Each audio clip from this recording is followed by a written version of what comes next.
Welcome to your first day with the TFES, the Terra Foundation of Exploration and Science.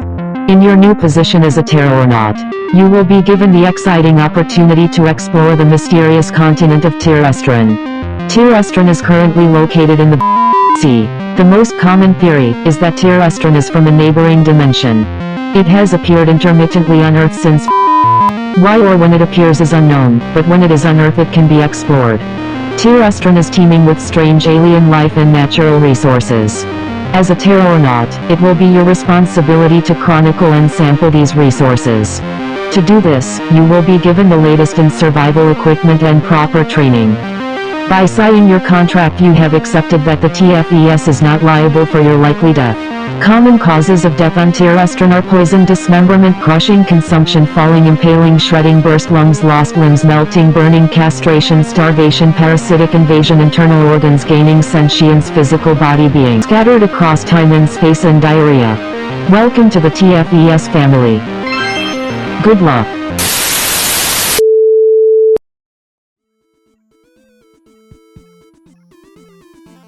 So here we go. This is a book by a French artist called Omni du Fromage, but he goes by the name Mobius. I thought we could talk a little bit about some of the inspiration for this creature that I'm doing. This page, the colours of these rocks I use later on. Actually, this isn't drawn by Mobius. I don't think this is by someone else, but it's still pretty cool. I really like the colours of these reddy browns.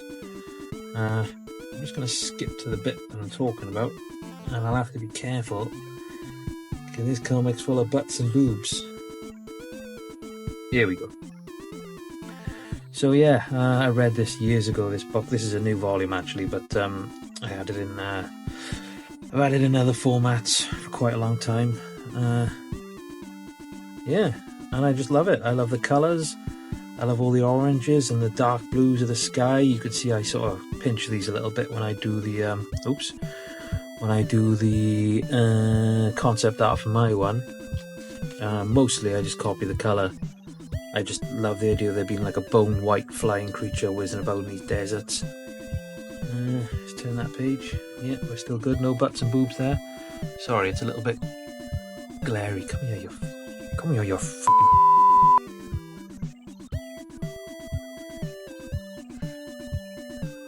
But yeah. There's no dialogue, which is good because this is a French book and I wouldn't understand it anyway, but he just tells a story using images. Don't really need any dialogue. Oh, look at that panel. Can you see that? Better focus. Can I zoom in on that? Hang on. Oops, sorry. And then there's that one there, look at that. Oops, sorry. Did it again.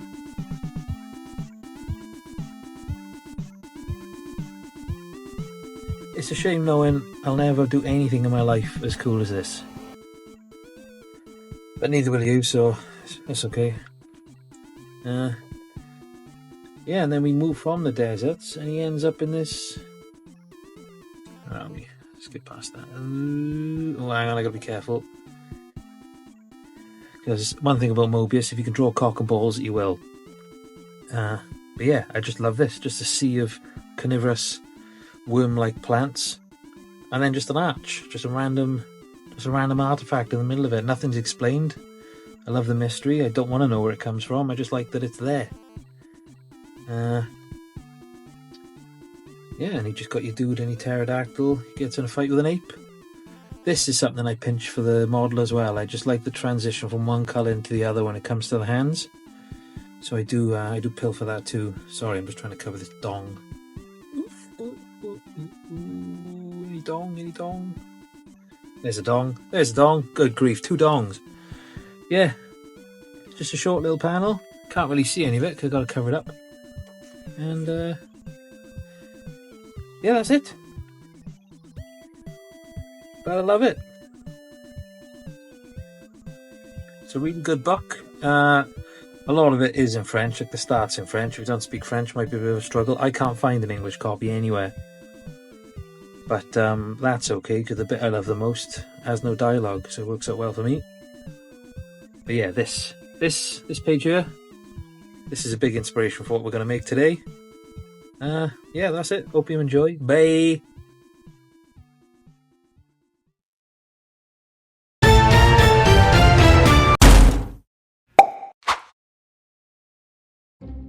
And we're off. Well, you can see straight away that I don't really rip off that pterodactyl from the comic I just showed you, but I'm trying to keep the same vibe.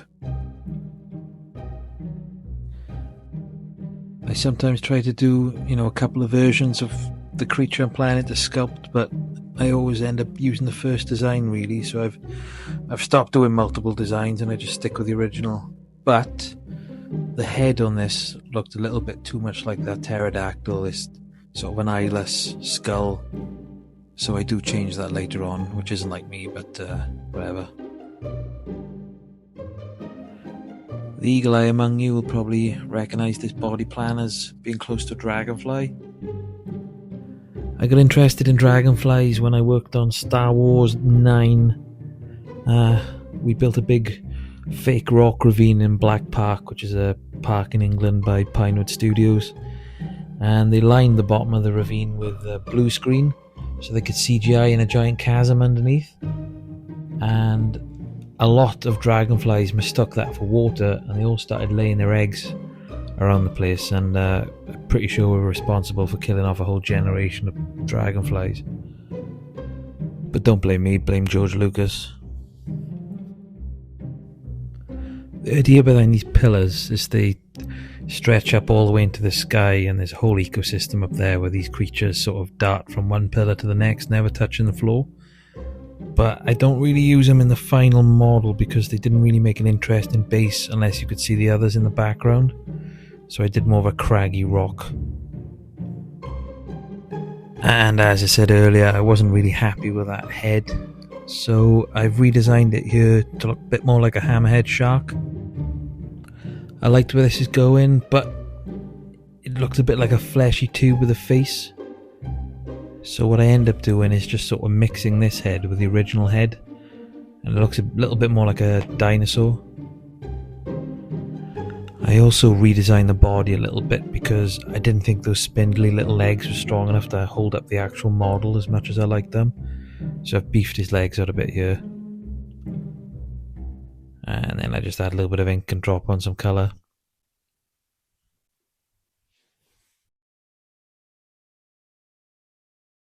Do you ever wonder what you're doing with your life?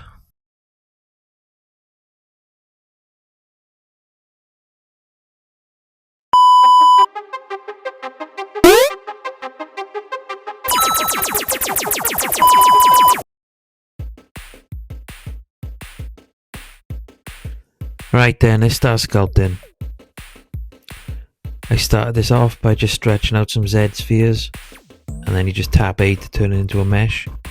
And then after that I started doing the big shapes with the move tool, just pushing and pulling polygons around.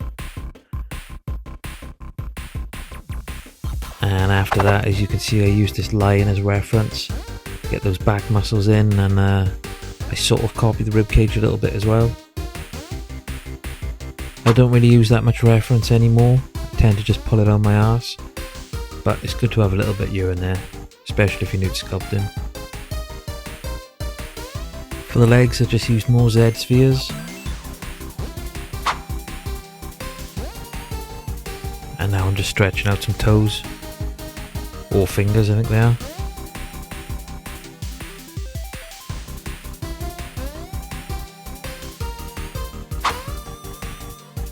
Then I use some reference in the curve fill brush to trace out the hammerhead shape. So I've cheated a little bit here. This is an old dinosaur sculpt that I made a couple of years ago that I never really liked, but I thought it'd be perfect for this. That's my creature, I can do what I want.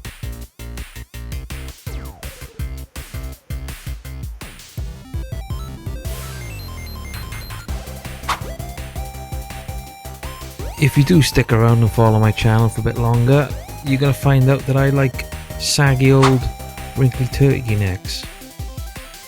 I don't really know why, I just put them on everything.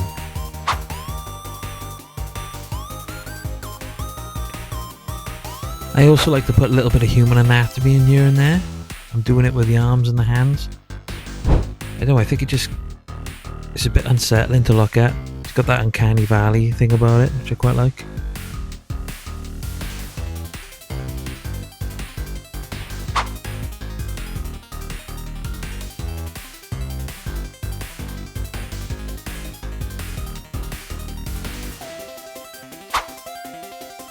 Now I'm using the curved fill brush again to trace out these wings.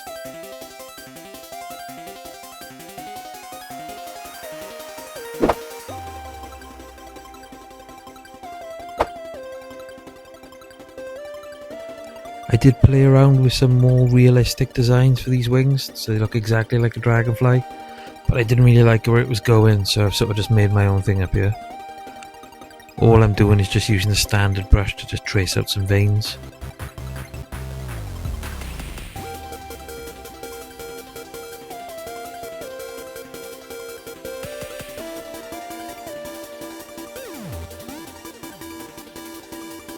Now I'm still using that standard brush to do these strange sort of blisters all over it.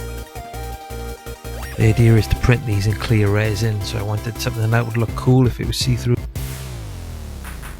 I also like the idea of having strange repeating patterns travelling through the wings.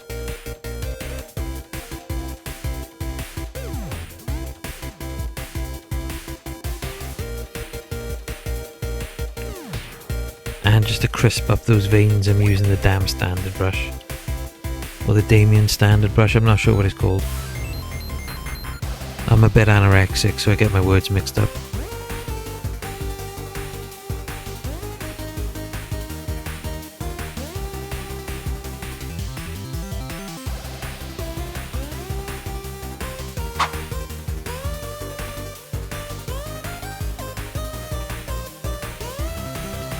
Now I'm doing a little bit more human anatomy, making these wings look more like long, skinny arms.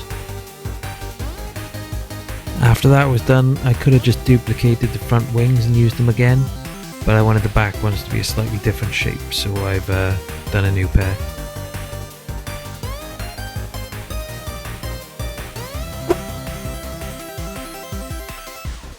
These little donuts that I'm dropping on are spiracles, which is how insects breathe.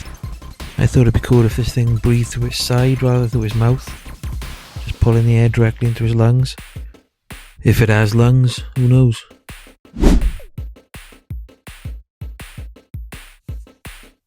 Well, that grey material I was sculpting in was getting a little bit boring, wasn't it?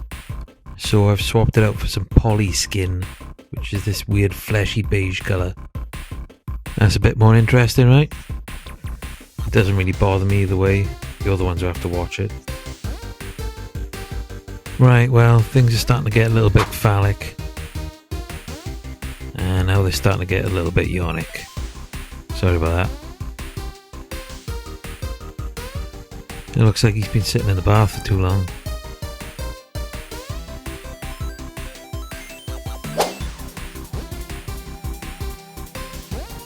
These orifici, or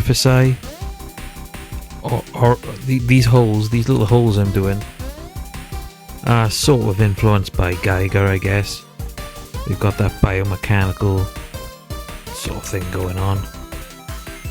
I just like to throw in some strange shapes every now and then, make it look a little bit more alien.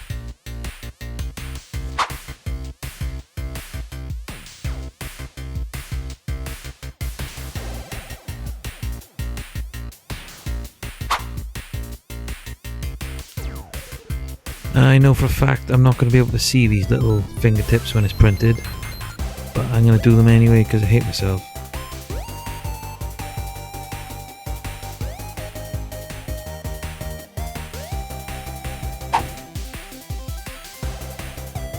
If you see my previous videos, you might notice this tail fin looks a lot like the crest from the razor heron I did.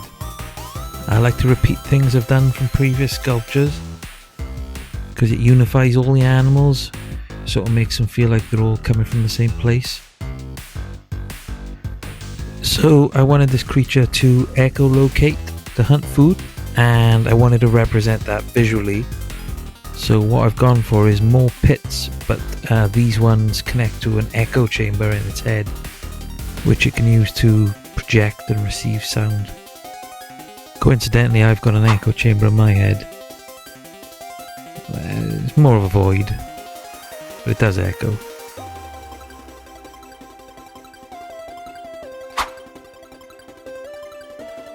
Now we're getting on to those finer details. I don't really show you a fraction of the work I put into this, because the video is going to be hours long, or just one massive time-lapse video which no one really wants to watch. And maybe I'll do a live stream one day so you can all see how much I suffer for my art.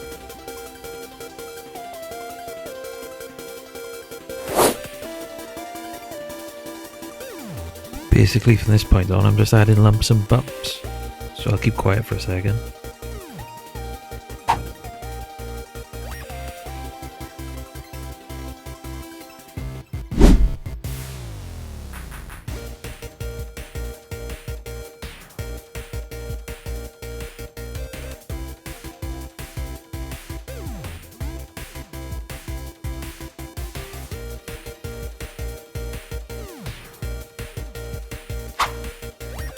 And now we're on to the final pose. One of the great things about digital sculpture is you can pose everything after you've sculpted it. If you were doing this in clay, you'd have to figure out the pose and then make sure you sculpt it in that pose, which would be quite rigid.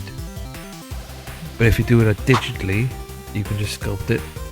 It does all the symmetry for you. And then you can pose it after, which is quite freeing. Now these things are called keys, and I can attach them to the base of the wings.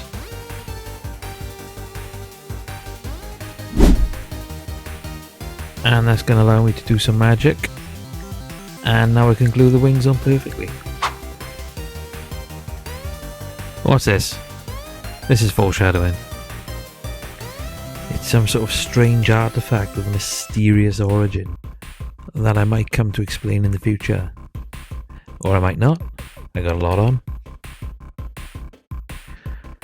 To make this, I just stretched out a sphere, then used live booling to make the hole in the middle, and then I just dragged the standard brush around it to make these carvings.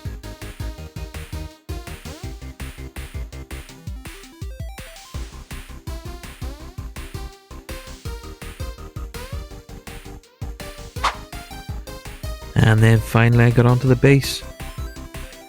I imported in the cylinder and I just smushed it around with the move brush until it looked a little bit like a rock.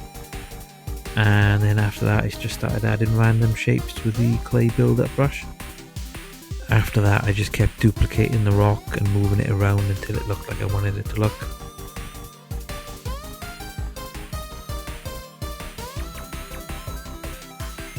And when the rocks were where I wanted them to be, I just dragged out a couple of rocky alphas to get this textured effect. And that's it, the sculpting's done. I tried to make the rocks look a little bit like fingers, like this is the top of a hand reaching for the sky. I'm not sure if I achieved it. My wife said it looks like a stack of dog turds.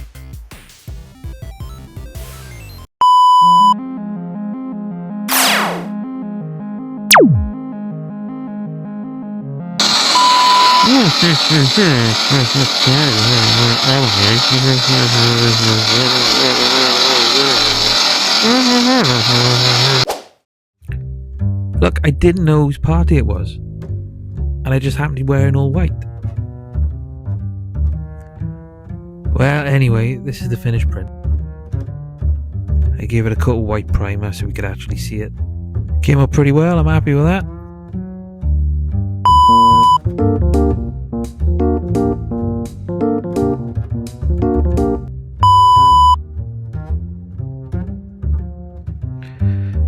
To start the painting, I give it a thick coat of contrast paint bony matter.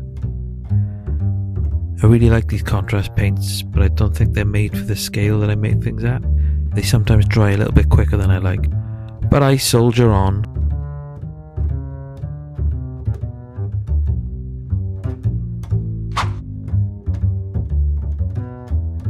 Once that was dry, I gave it a heavy dry brushing with some bony matter.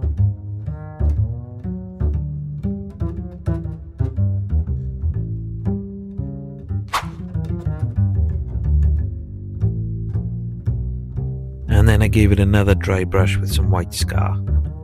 I want this thing to look like Elon Musk with his shirt off.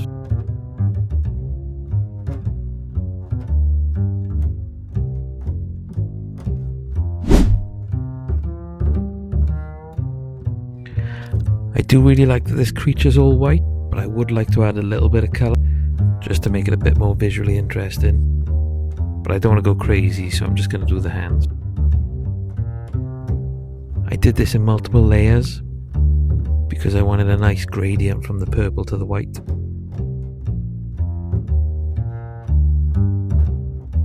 And then just to add even more gradient, I did the tips of the fingers in black.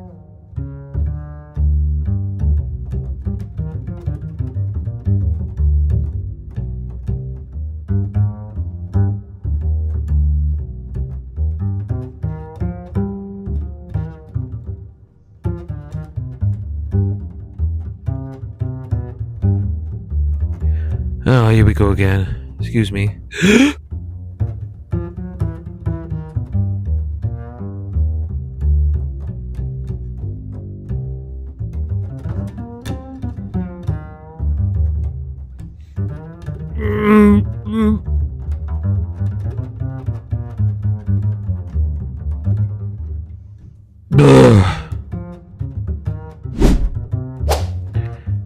As I said earlier, I printed this in clear resin. As you can see on the right there, clear resin doesn't stay that clear very long. But if you want to bring back the transparency, just give it a nice thick coat of some clear lacquer, extra glossy. After that, I just treated the wings the same as the body. A coat of bone white and then a dry brush and a scar white.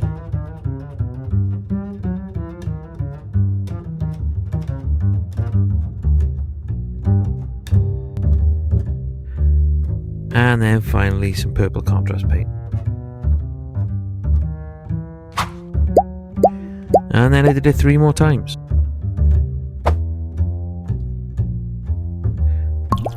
This is where those keys come into play. I put these in so it would allow me to glue the wings on in perfect orientation. But I still managed to glue it on the wrong f***ing way.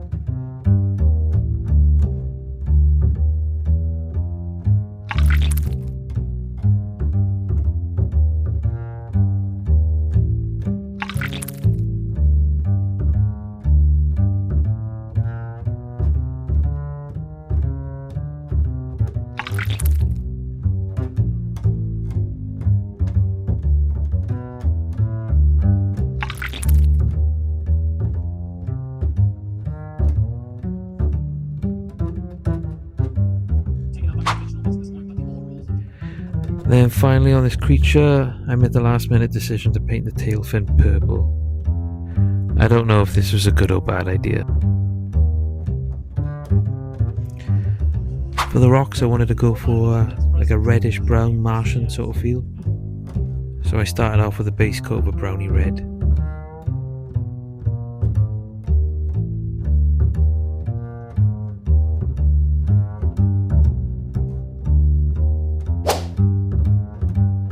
Then once that was dry, I gave it a few washes with some different colour reds and browns. I'm trying to keep it random, but I do use the darker colours in the recesses.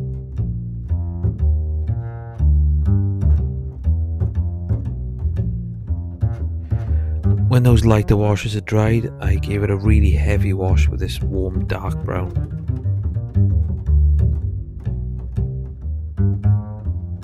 While that was still wet, I used a rough sponge to dab off the excess. This gives it a cool mottled effect as well, it looks really rocky. I wanted a bit of a light to dark gradient on the rocks, so I gave the top half of them a dry brush with this lighter brown.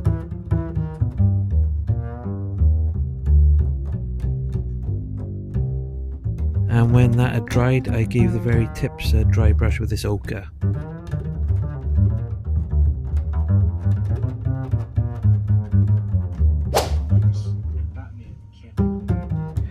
Now let's paint some foreshadowing. I'm using all the same colours I used previously because I couldn't be asked to get any more.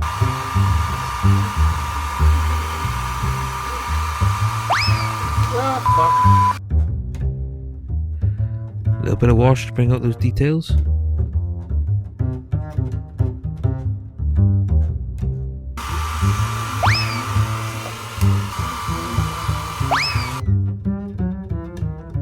then finally I do a terrible job painting those carved lines white.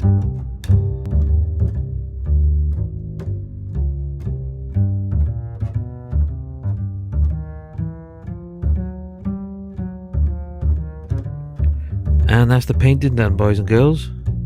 Moving on.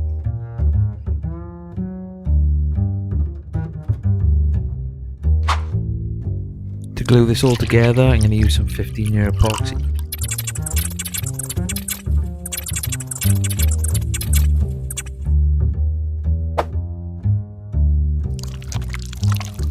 I normally use these little round MDF bases that I got off Etsy, but the shop was closed down, so I'm going to use this old hexagonal one I've got. These are the sacrifices that we have to make. This disc I'm gluing on is made out of chemi wood. I've got access to a lot of this stuff, but if you can't get your hands on it, you can just use XPF foam. That's what most of the big boy YouTube crafters use.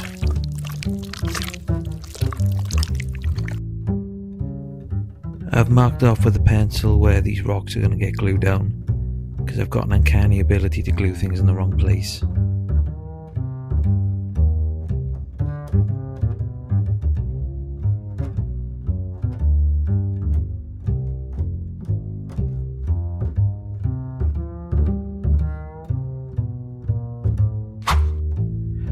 To finish the base off, I'm going to give it a coat with some black 3.0.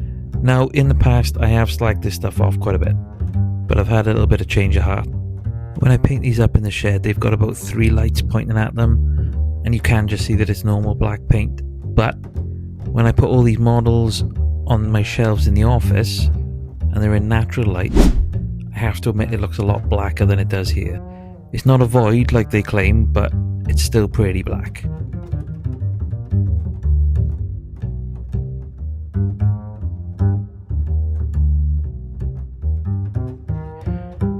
Now finally I'm just gluing this thing in place and we're done.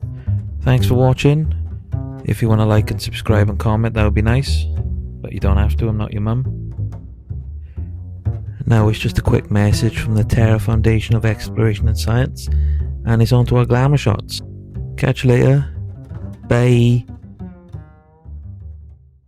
The Hammerhead Ivory Hawk is a large flying omnivorous predator. It shows both mammalian and insectal traits. It has been observed by drone that Hammerhead Ivory Hawks hunt other flying creatures, so agility is key. To aid in this, Hammerhawks can move and rotate each of their 4 wings independently. Thanks to this ability, these creatures can fly backwards, upside down and hover in place, all contributing to their great flying abilities. The hammerhead part of the hawk is called the cephalofoil. The cephalofoil is responsible for the distinctive shape of the hawk's group and serves many purposes, including giving them superior depth perception and binocular vision, aiding hawks in navigation and finding food. Researchers also believe that the pits in the hawk's face produce high-pitched sounds that are used as a form of echolocation, increasing their navigational and prey detection abilities. Hammerhead hawks have eyes that allow 360 degrees of vision but cannot see in front of them. The position of one eye at each end of their head allows them to see everything around them at all times, giving a complete 360-degree range of vision. This adaptation does also come with the caveat that they therefore have a blind spot right in front of their nose, and researchers have observed small bird-like creatures hiding right in front of a hawk's nose. A hawk's diet mostly consists of smaller flying animals ranging from insect to bird-like creatures. These prey animals are not enough to sustain the hawk, however. Multiple times a day the hammerhead hawk will consume large amounts of a red cactus-like succulent plant that contains tremendous amounts of sugar. This sugar is what the hawk will use to power its tremendous flight muscles. Hawks live in a large section of Tir Estron's deserts dubbed the Fingers. The reason for this name is due to the impossibly large and continuously growing stone pillars that are scattered over the landscape. Due to the reality warping effects off Tir Estron, the true height of these fingers is unknown, and it is suspected that some of these fingers breach the atmosphere, but at this point in time it is impossible to know. Hammerhead ivory hawks never touch the ground and live by flying from one stone finger to another. Their body plan doesn't allow for them to walk any real distance. Their legs are designed for scuttling over craggy rocks and grasping food. Half-consumed hawk corpses have been found on the desert floor, suggesting that the hammerhead hawk is not an apex predator and is in turn preyed upon itself. Interestingly, these corpses often have large puncture wounds suggesting that the hawk was impaled. Humans are too big to be considered prey, but if you come into contact with the hammerhead hawk, remember, stay in its blind spot. But if you have been spotted, make yourself as large as possible and shout at the top of your lungs to appear threatening. Brought to you by the Terror Foundation of Exploration and Science. We care.